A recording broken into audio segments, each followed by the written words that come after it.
queridos, sempre a saudação de todos os tempos, né? Graça e paz. A alegria, ela sempre é maior, né? Nos nossos cultos e reuniões dominicais. É quando nós fazemos a nossa live e vamos além, né, das fronteiras nossas, que são, né, essas paredes, para chegar a lugares. Às vezes eu me surpreendo com algumas notas, né, e algumas notificações que temos de alcance, onde nós chegamos. Como nós aqui somos despretensiosos, né, e nós só temos um objetivo, e o objetivo nosso é levar as boas novas. O salmista diz que é precioso os pés daqueles que levam as boas novas. E não há boas novas. Há muitos anos atrás, né, eu tive um diálogo com... Trabalhava comigo no serviço público, um testemunho de Jeová, e eu perguntei o que era o Evangelho para ele, e ele falou que o Evangelho era boas novas. E eu sei que é mesmo, e tem sido agora o assunto na abertura do nosso culto de domingo. E isso há 20 e poucos anos atrás, eu disse que o Evangelho é mais do que boas novas. E ele, então, radical, ele disse, não, o Evangelho, eu falei para ele, aquele tempo tinha uma jovem chamada Karen, nos Estados Unidos, que ela estava, como muitos aqui no Brasil, um filho de um pastor e uma bispa bastante influente. Ele ficou para 14 anos apenas respirando por máquinas.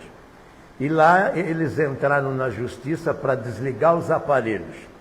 E aí eu disse para esse testemunho de Jeová, quando o juiz autorizou que desligasse os aparelhos, eu perguntei para ele, a família, os pais, principalmente dessa jovem, eles ficaram felizes? Falei, pois é, foi boas novas, mas foi uma morte.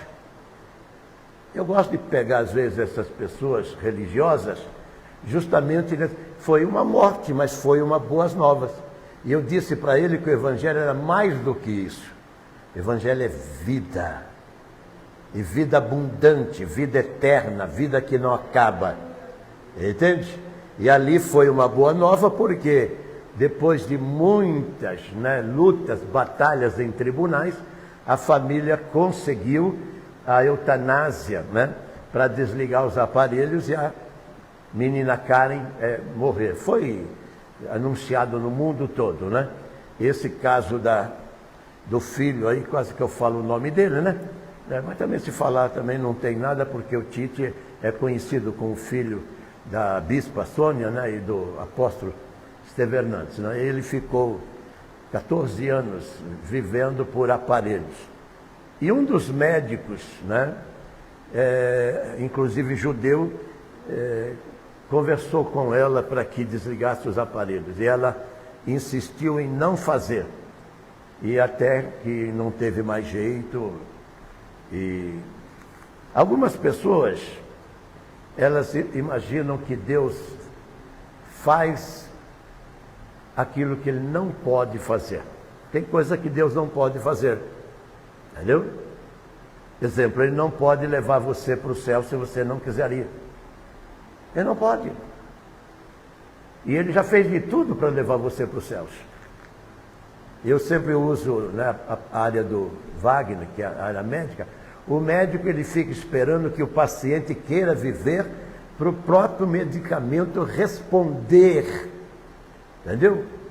Porque se a pessoa, ela não, eu quero morrer, esse negócio todo, o medicamento, ele deixa de produzir aquilo pelo qual ele foi criado, né?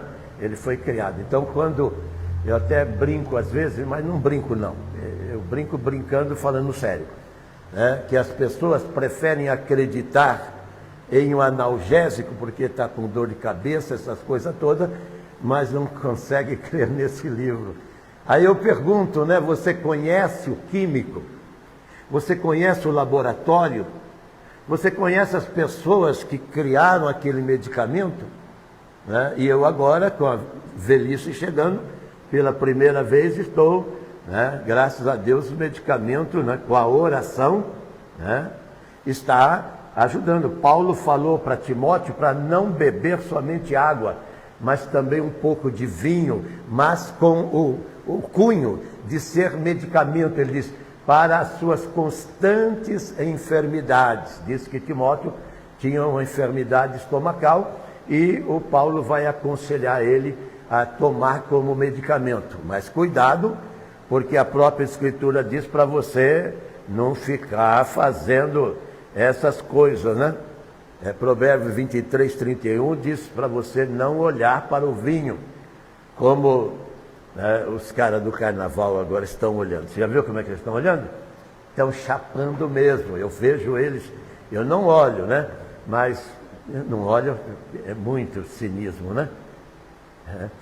Vez ou outra eu passo ali na TV e vejo que eles estão eufóricos. Eu falo, né, como aquele, eu acho que é do filme do Rei Leão, se eu não me engano, né, que ele fala, o leão fala, eu não estou no meu normal. Você já viu aquele, é o Rei Leão? Não, eu não sei se é. Eu sei que ele está lá ele está na Disney, se eu não me engano. Madagascar, né? Ele diz, eu não estou no meu normal. Aí eu olho aqueles caras lá e eu falo, você não está no seu normal, não, né? Bom, queridos, nós vamos para a nossa mensagem. Quero cumprimentar as pessoas. Quero, inclusive, cumprimentar. Depois eu soube que você está lá na Argentina. E aquelas palavras que você disse, é que eu não sou de responder, sabe? Estou respondendo aqui ao vivo, né, se é que ela vai ouvir novamente. E até as palavras que ela disse, elas são motivadoras, né? E aí você que aqui no Brasil não quer, lá na Argentina eles querem, mas lá eles têm o Milei, aqui é o outro cara, tá? O cara aqui é da outra banda, né? E talvez por isso que o brasileiro é dessa maneira. Então quero cumprimentar, eu não sei se é Hélida o nome, eu tenho uma filha chamada Hélica, por isso que é meio parecido, parece que é Ilida ou Hélida mais ou menos, e tem um outro sobrenome, e aí eu fui ver que ela é lá da Argentina. E ela, na mensagem do domingo passado, ela disse que achou um pastor. Aí eu falo, você bem feito para você aqui, entendeu? Não procura. Ela procurou e ela achou, e ela falou, eu achei um pastor para a minha vida, eu disse. Falei, que bacana isso daí. Isso é reconfortante, é estimulante mesmo, para você, né, se animar cada vez mais. Uma alma, foi Jesus que falou isso, lá em Lucas, no capítulo de número, Lucas, capítulo de número 15. Eu gosto dele porque ele já fala para mim que capítulo é. Lucas, capítulo 15, ele diz, no verso 10, que uma alma só vale mais do que tudo. Né? Porque quando você ouve a palavra de Deus, mesmo que você não seja consanguíneo dos filhos de Abraão, Paulo, lá em Gálatas, diz, todos que são da fé, eles são benditos com o crente Abraão. Hoje nós estamos nesta festa, e o pior que exportamos isso. Se existe algo maligno, e existe, é esta festa que o Brasil está vivendo mais uma vez. E nós vamos abordar isso com o livro do Daniel.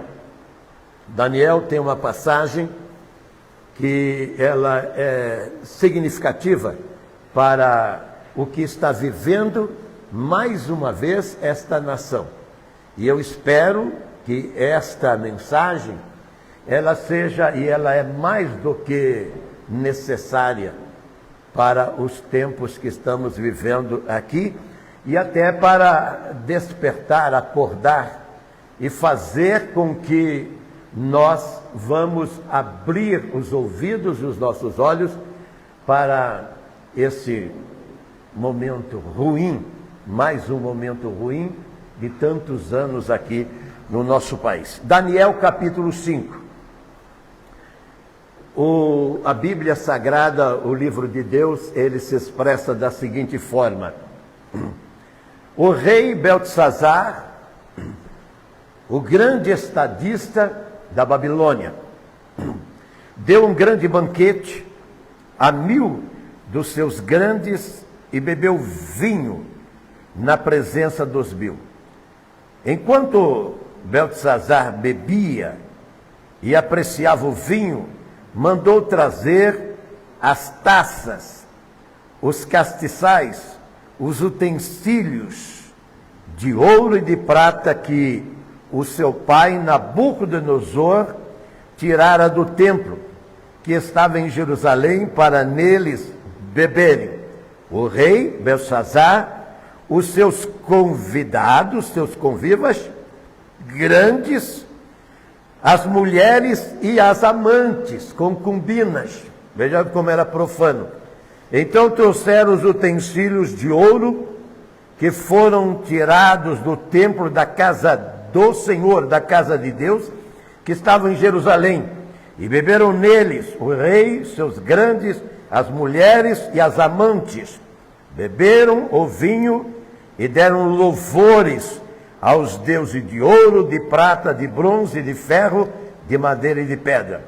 No mesmo instante, verso 5, apareceram os dedos de mão de homem, escreveram defronte do candeeiro, na caiadura da parede do palácio real, e o rei via os dedos que estavam escrevendo.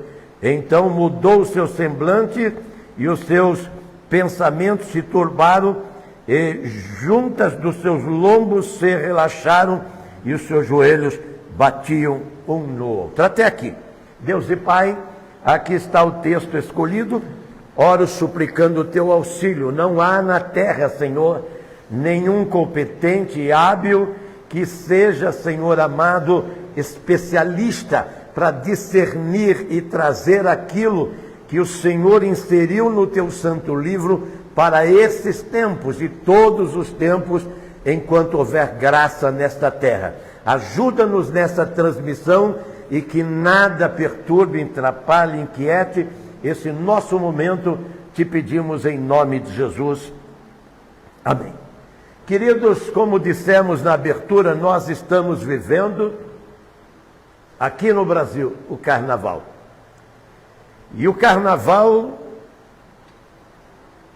é a maior festa. Eu fico vendo o estado que está o nosso país e ele não está bem das pernas. Numa reunião que teve lá na Casa Branca, viu? A Casa Branca e o Castelo da Rainha na Inglaterra não é nada em relação ao palácio que estava o rei Beltesazar, uma das 7 maravilhas do mundo, criada pelo seu pai Nabucodonosor, uma potência enorme, e que faz uma festa, e uma festa deste porte. Não era como essa infeliz festa, embora essa festa foi mais do que infeliz. E ela pode ser colocada para esta festa que está acontecendo hoje. Nessa época, que eu só me arrependo de ter nascido nesta época. Eu nasci na época desta festa que ela excede o capítulo 12, verso 16 de Hebreus. O autor desconhecido, que é o autor de Hebreus, ele diz: ninguém seja profano. Veja bem, ele diz: ninguém seja profano. E se existe algo profano, quer dizer, profano, imoral, lascivo, libidinoso, permissivo, e não existe uma festa pior do que o carnaval. E a gente exporta isso. E como as pessoas, e que pessoas? O escritor do Hebreus, ele vai especificar, ele diz como e coloca um personagem antigo, chamado Esaú, que poderia e Deus deu a ele como deu a qualquer pessoa da terra, porque Jesus veio para todos. E ele então que nasce com esse privilégio, ele simplesmente desistiu. As pessoas que estão no carnaval, como esse rei, ele desistiu e ele fez opção.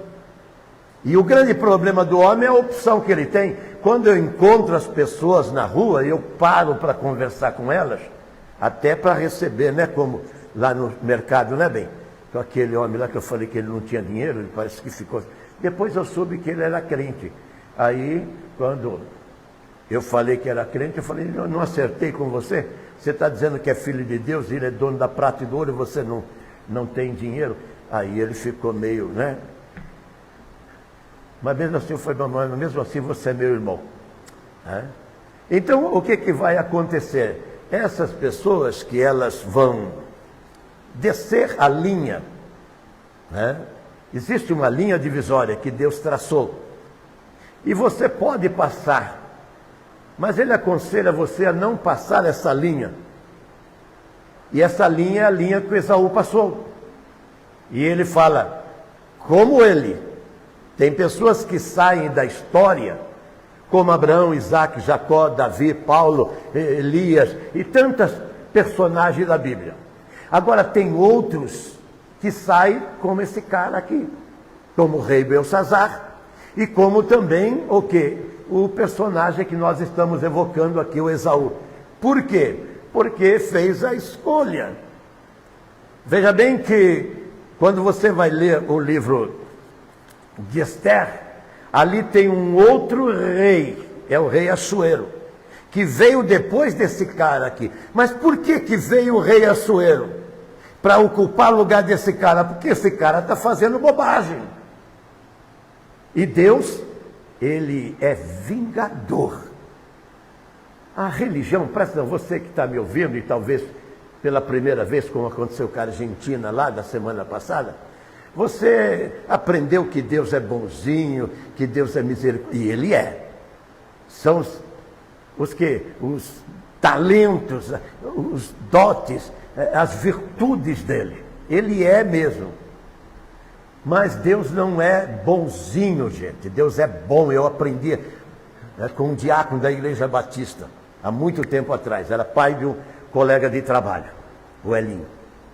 E ele disse, menino, não diga que Deus é bonzinho. Deus é bom. Os caras que estão pulando o carnaval, desnudos e desnudas, com roupa sumária até sem roupa, e com a devassidão, a imoralidade, que só o carnaval tem, eu estou falando só para eu detalhar como esse cara estava fazendo aqui. E à medida que nós vimos ali que no Provérbio 23, Salomão, o homem mais sábio do mundo, ele diz, não olhe para o vinho, quer dizer, não se exceda nele, não faça uso, porque senão você vai ter que até fazer como o Noé fez. O Noé teve que amaldiçoar a família de Cão, um dos seus filhos. O nome já fala Cão, né? Cão.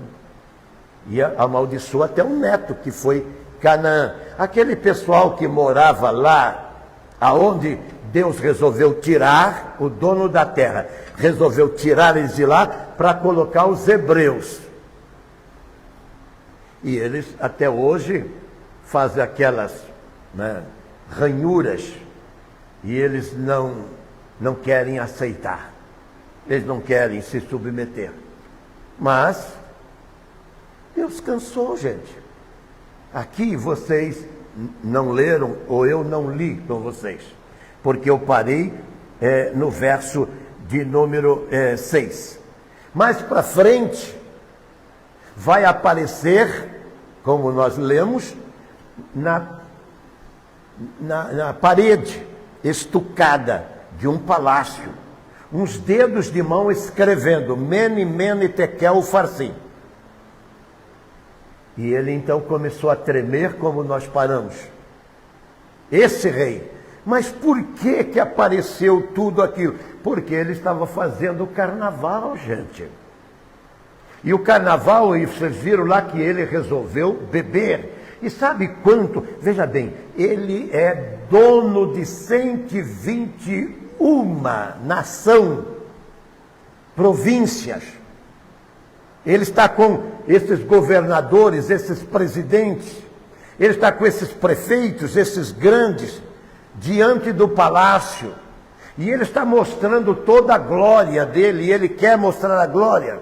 E por isso eu falei que lá em Esther, no capítulo 1, o rei Assuero fez uma festa também, e a festa ali diz que é de 180, que nação? Os Estados Unidos, por isso que eu disse que a Casa Branca e o castelo de Windsor não é nada em relação ao palácio deste cara aqui. Não é nada, absolutamente nada. Porque ele era o manda-chuva, ele era o bambam, ele era o poderoso da terra.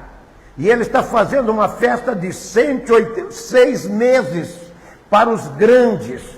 Aí eu fico pensando, lá em João, uma festa de 7 dias, que foi as bodas de Caná da Galileia, faltou vinho. Vocês veem lá, está lá no João, no capítulo 2. 6 meses, porque na festa de Caná, eram pessoas das aldeias, né? Eram colonos. E evidentemente aquelas talhas estavam lá, né, providencialmente, porque foi ali que Jesus colocou as águas, mandou colocar as águas e transformou, né, em cada metreta,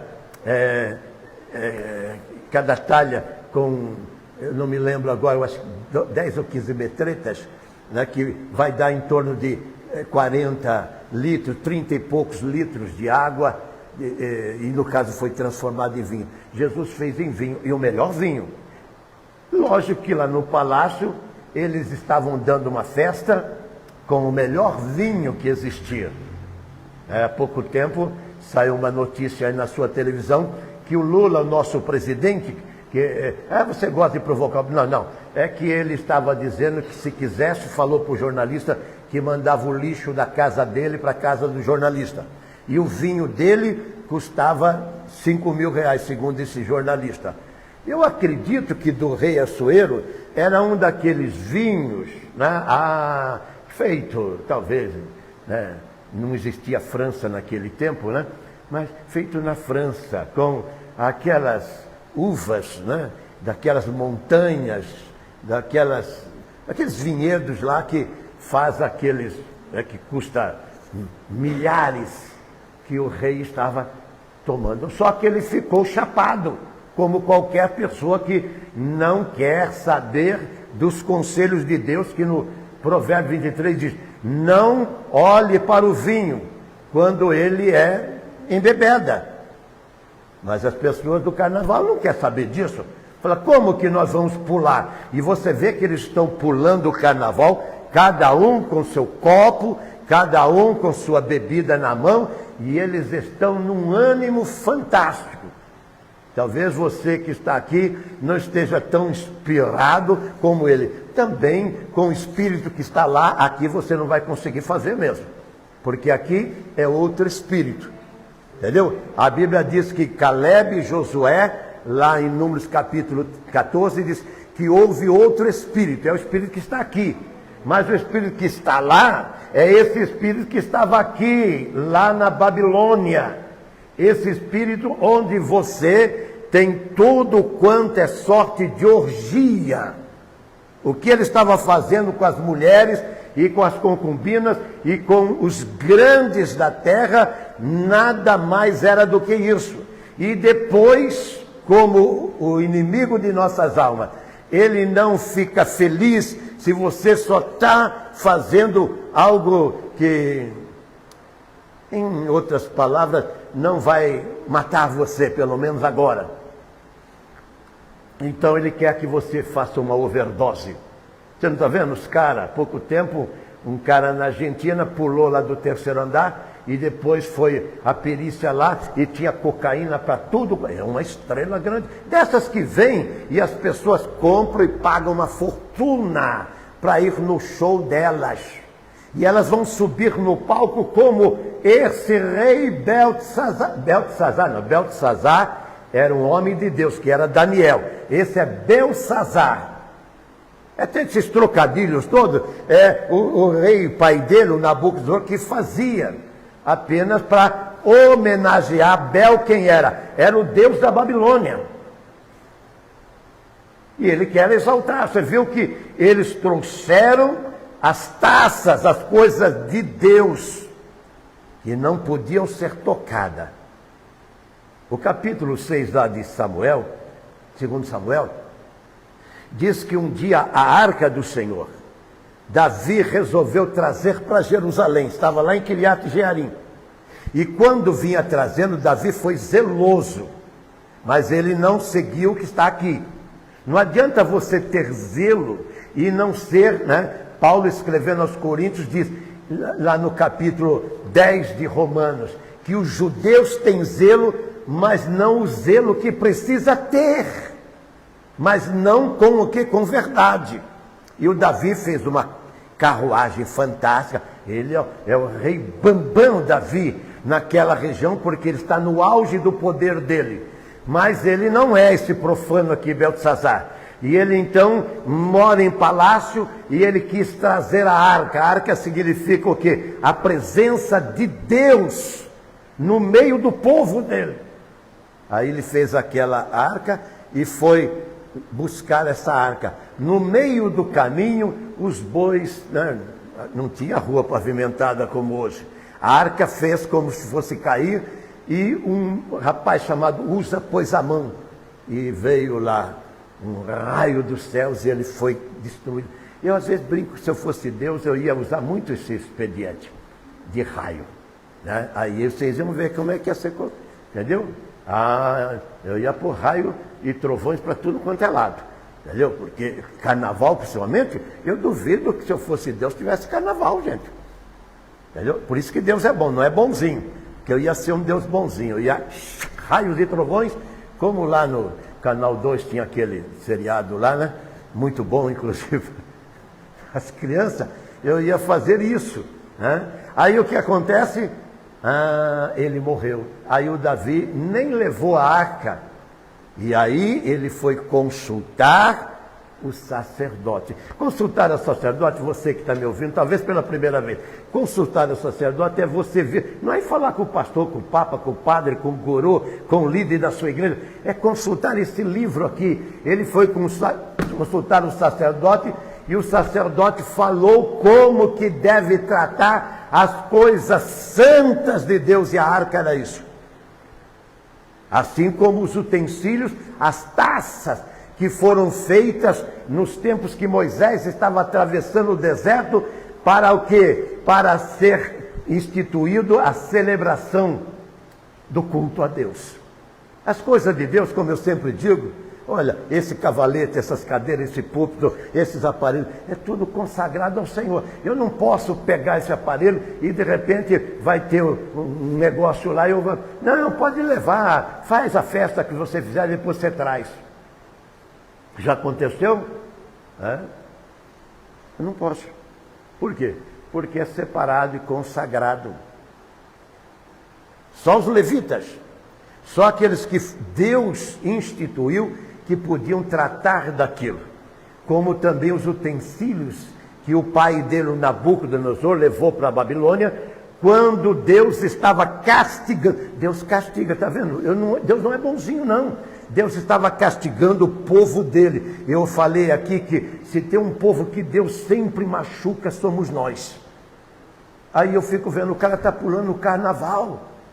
E aí ele deixa o carro dele lá, ninguém, né, viu, Naná? Ninguém mexe com o carro dele, entendeu? Está lá. O capeta fala, não, isso daí é do meu, não mexe não. Vai lá, mexe no carro do crente. Vai lá, não sei o que tem. Eu sei que as pessoas ficam escandalizadas quando eu digo isso. Aí o que aconteceu? Então Israel foi castigada, e o pai desse carinha aqui, profano, ele foi lá e arrebentou com Jerusalém e trouxe, destruiu o templo e trouxe os utensílios, as taças, aquilo que Moisés tinha feito para a celebração do culto e da cerimônia a Deus. E ele deixou lá. Nunca Nabucodonosor fez nada com isso. Deixou lá, simplesmente deixou lá. Mas esse cara, porque ele está mamado, cuidado com o vinho. Entendeu? Porque ele vai te matar. Ele vai fazer você fazer essa extravagância toda. E o diabo que está fazendo você ir lá pular o carnaval, está fazendo você ir lá com aquelas fantasias, aquelas alegorias todas, que eu vejo, estão tão inspirados, mas por qual espírito? A Bíblia diz que a alegria do Senhor é nossa força. A Bíblia diz que o nosso Deus é gozo, paz e alegria. Esta é a verdadeira alegria. Mas essa que o cara precisa chapar, ele precisa pôr nos canos dele, cheirar uma carreira de cocaína e para ele ficar, né? Como você vê que ele fica na sua televisão e você vê que ele está. E depois, o que vai acontecer depois disso? Em abril, maio, junho, depois você me responde. Guarda essa mensagem que eu estou te dizendo. Depois você me responde como que vai ficar. Sem contar, né, essa imoralidade toda, essa profanação toda, essa orgia toda, que vai destruir com lares, famílias e principalmente as jovenzinhas, que as mães, se é que é mãe, eu já falei que Deus colocou um ventre na mulher, e a semana passada eu e minha mulher vimos, né, uma criança que ela tiver 12, 14 anos, com um rapazinho que tiver 15, 16, mas estava com uma criança no colo lá no médico, lá na UPA, sei lá o que é, AMA, sei lá o que é. Né?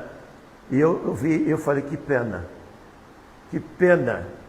mas ela tem um ventre, e ele é fecundo, ele tem a semente, e de repente apareceu aquela menininha, e menininha ainda. Aí eu olhei, né?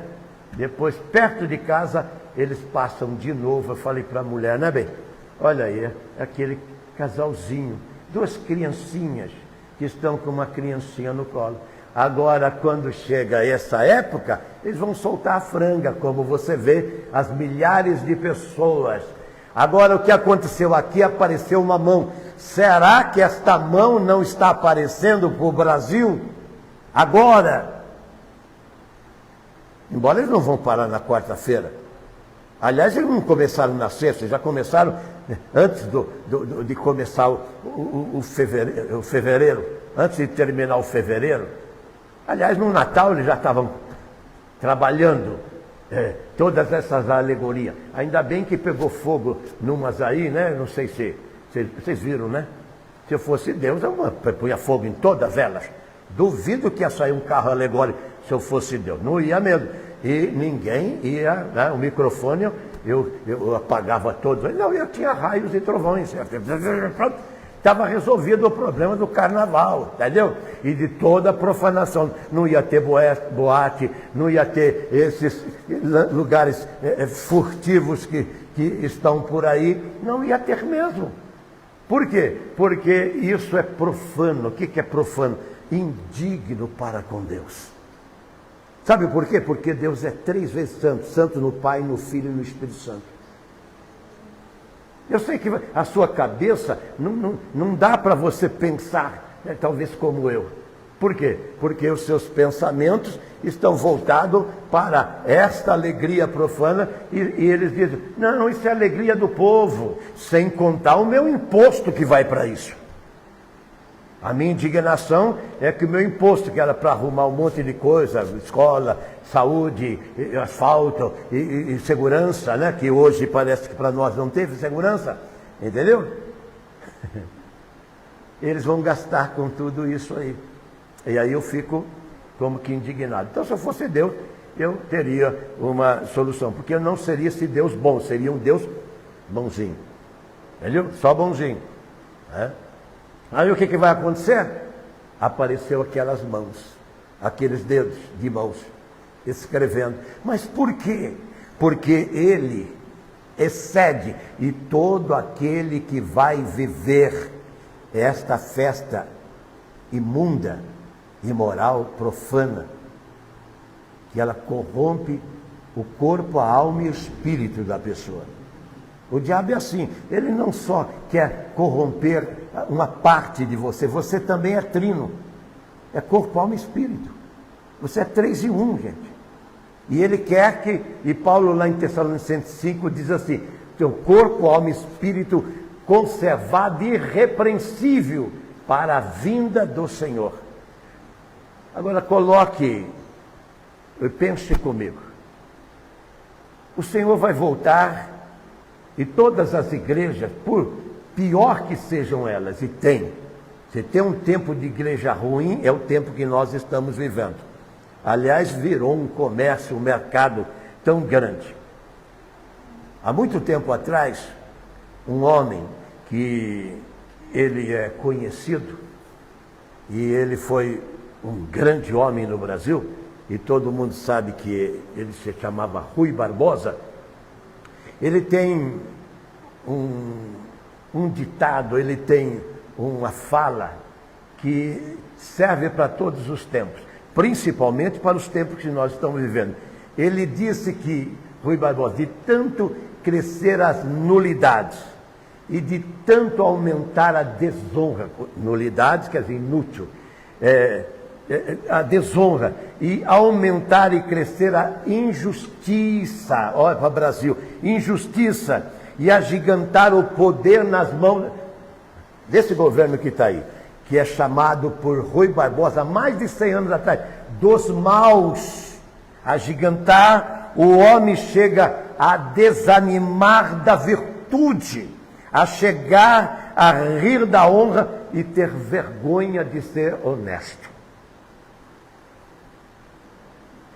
Há uma frase que ela explique melhor? Não tem. O Rui Barbosa, há mais de 100 anos atrás, esse poeta, esse escritor, esse historiador, esse político que foi, ele vai dizer isso. É o que estava acontecendo aqui. E é o que está acontecendo aqui também. Aqui, Daniel capítulo 5. E aqui, o quê? O Brasil com esta festa. Que eles não têm limite. Eu nunca vi. As pessoas desonram-se. E eu vejo, como eu e minha mulher vimos, pai e mãe com a criança no cangote. E eles dizem que estão aproveitando essa festa. Eu já coloquei aqui na nossa página o meu bisneto, que é neto da minha filha que está aqui. Ele aqui na igreja orando. E nessa página, nessa postagem que eu fiz, eu coloquei uma criança dançando funk. E o meu neto assim orando aqui na igreja. Meu bisneto orando, porque o meu neto está aqui, nem orar, ele come unha, mas orar não ora não. Entendeu? Aí tá bom? Depois deixa aí um pedaço para mim, tá bom? Aí coloco o meu bisneto orando. E eu falo, não dá para prever o futuro dessas crianças?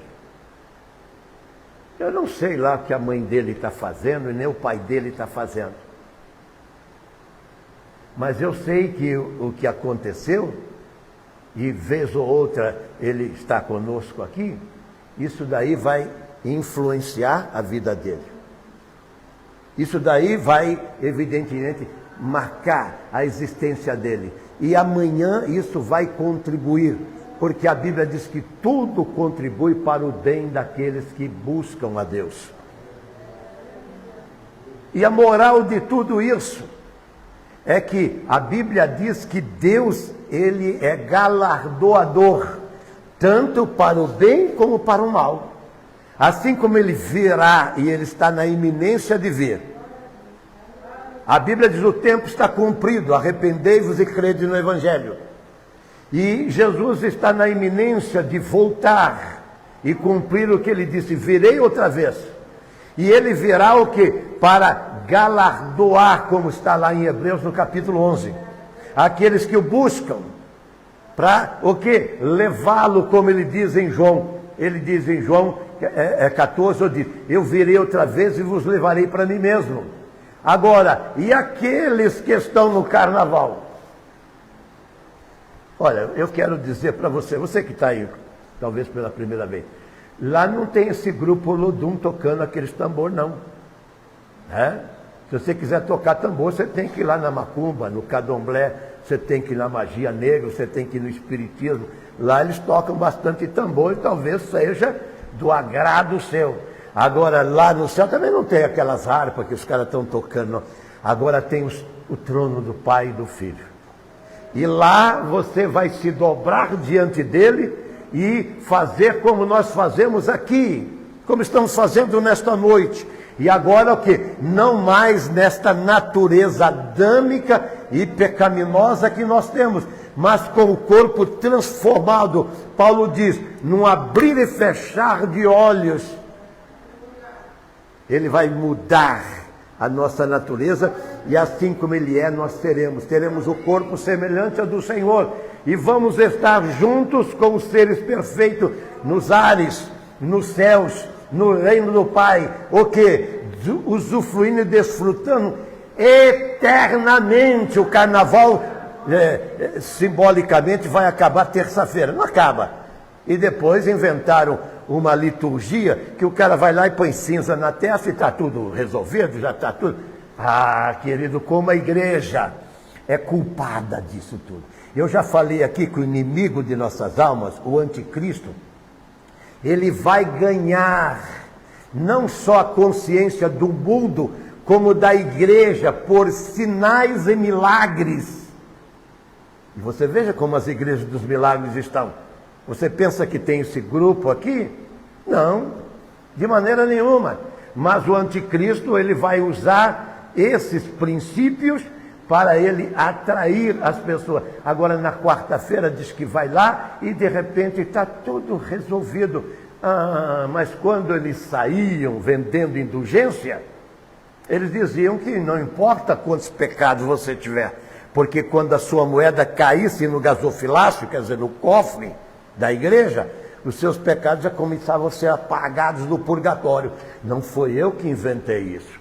Vai na Idade Média ver como que era a estrutura do culto e da liturgia daquele tempo.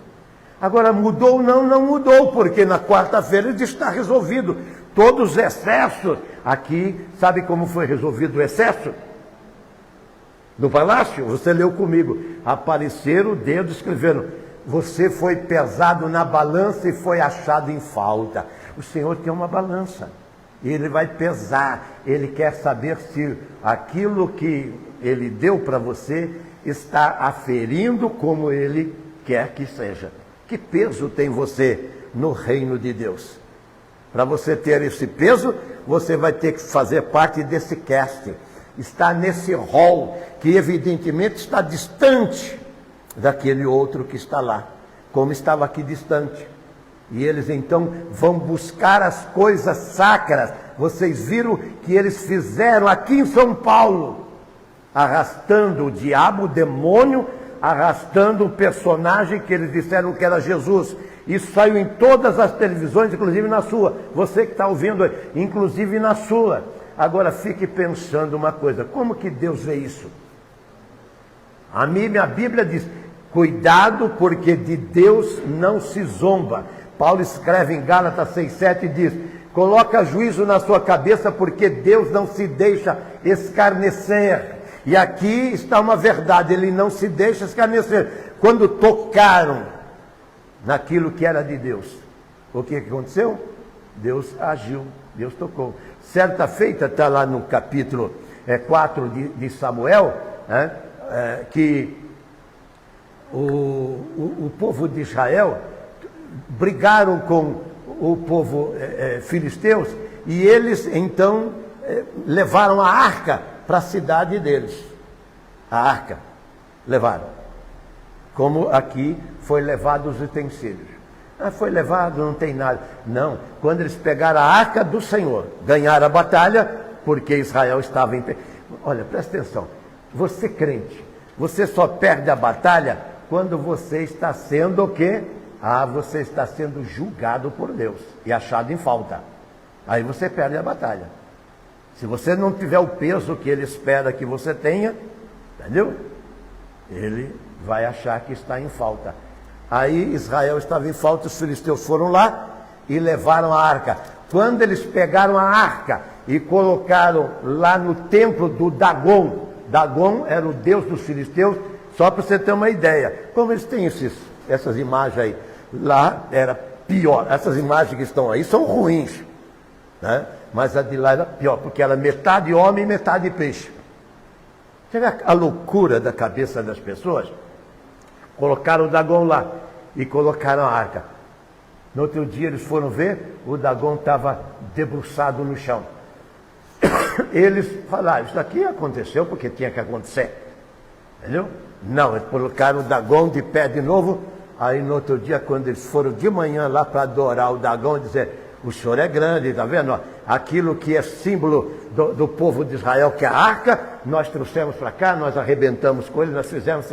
Não, quando chegou lá, o facão tinha passado no cangote do Dagon e ele estava sem cabeça. Aí eles falaram, puxa vida, a gente trouxe essa arca, Deus parou por aí? Não. De repente começou a aparecer tumores. Tumores, olha, povo do carnaval. Começou a aparecer tumores no povo filisteu. Aí eles falaram, essa arca, desde que nós trouxemos essa arca aqui, está sendo uma desgraça. Mandaram para outra cidade. E foi para Asquelon, foi para tudo quanto é cidade, Gaza e tudo. Aonde chegava a arca, os tumores chegavam também. Aí eles raciocinaram, puxa vida, a gente trouxe, mandaram a arca de volta. E quando Israel recebe a arca, então eles estão se redimindo diante de Deus e estão fazendo festa.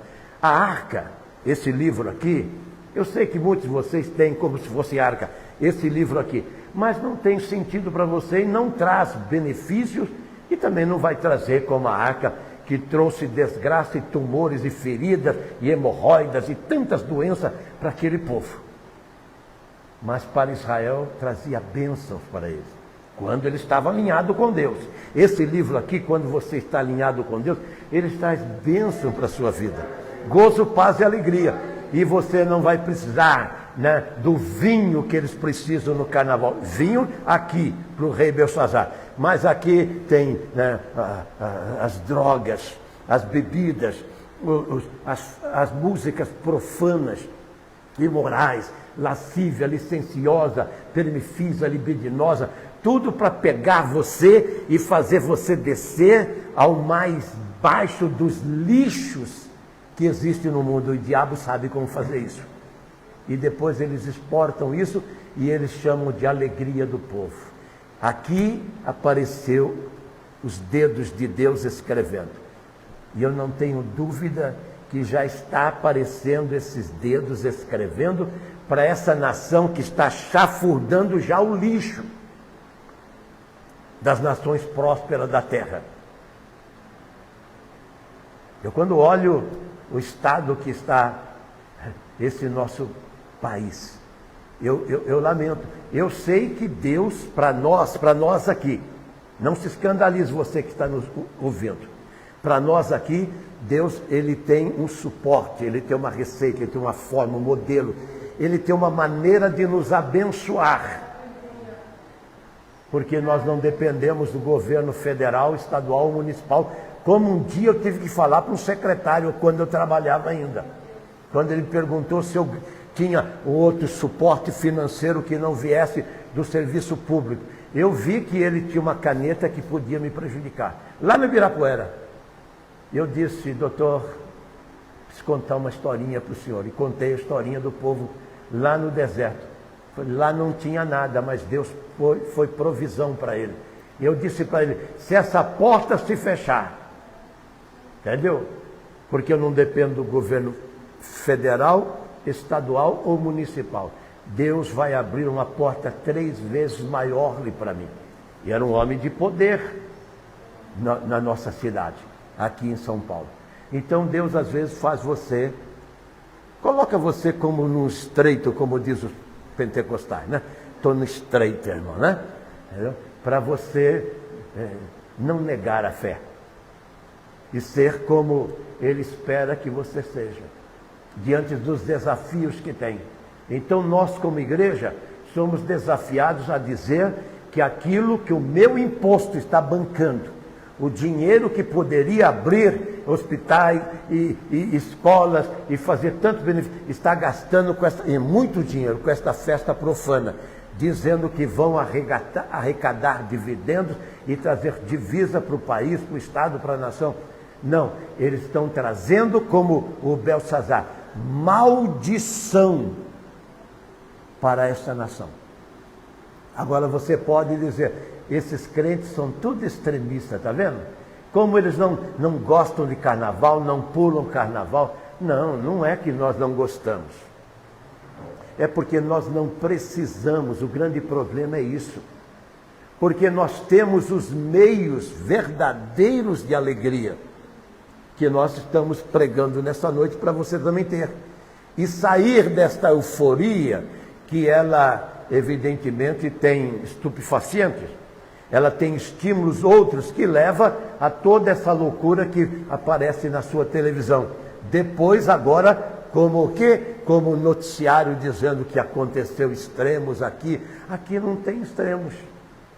Por quê? Porque aqui nós ficamos dentro dos limites que Ele estabelece para nós vivermos.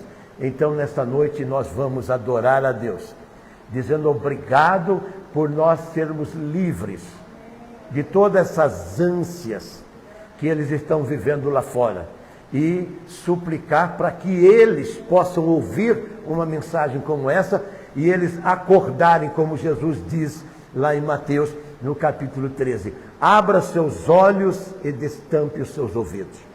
Mateus 13:15 diz, abra porque eu vou curá-los. Vamos ficar em pé? Senhor Deus e Pai, nesse nome perfeito, que é o nome de Jesus, eu quero te adorar pela tua palavra. E oro, Senhor, para que esta mensagem possa ecoar, repercutir, reverberar. Ela possa chegar, Senhor, aos corações daqueles que, iludidos por tudo que é profano e imoral e é instituído pelos demônios para perverter os sentidos daqueles que o Senhor quer salvar, possa, Senhor, ser alcançado nesta hora. Eu te peço, por amor de Jesus. Amém